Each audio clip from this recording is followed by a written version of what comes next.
Et concrètement, quelle est votre approche? Quels sont vos modèles? Alors, notre approche, je vous l'ai dit, elle est centrée sur les besoins finaux des clients. Donc, c'est du sur-mesure. Mais concrètement, qu'est-ce que ça signifie? Ça signifie qu'aujourd'hui, on a une approche marketing, certes, mais aussi technologique.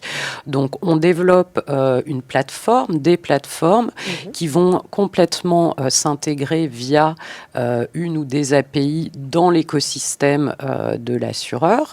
Donc, que ce soit son application mobile, son site, une marketplace, etc., pour justement répondre à un besoin fondamental qui est une expérience client unique, fluide, sans couture. Donc, on donne accès à partir de cette plateforme à ce qu'on appelle des contenus et des services qui vont favoriser la fidélité des clients. Donc, ça peut être de la récompense, tout système de récompense tel qu'on peut le connaître, des cadeaux, etc. Ça peut être des avantages, des événements premium, et ça peut être des services affinitaires, de la conciergerie, des choses comme ça. Alors, ça marche, il n'y a pas de bonne et de mauvaise réponse. Ce qui marche, c'est la personnalisation et la contextualisation.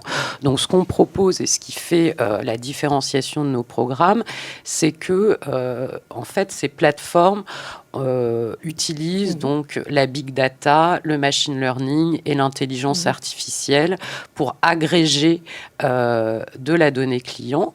Donc, on peut partir de données existantes, mais aussi enrichir grâce au programme, au service qu'on va proposer, la connaissance client, connaissance de ses centres d'intérêt, connaissance de ses comportements d'achat digitaux, de ses réactions, par exemple, aux sollicitations marketing.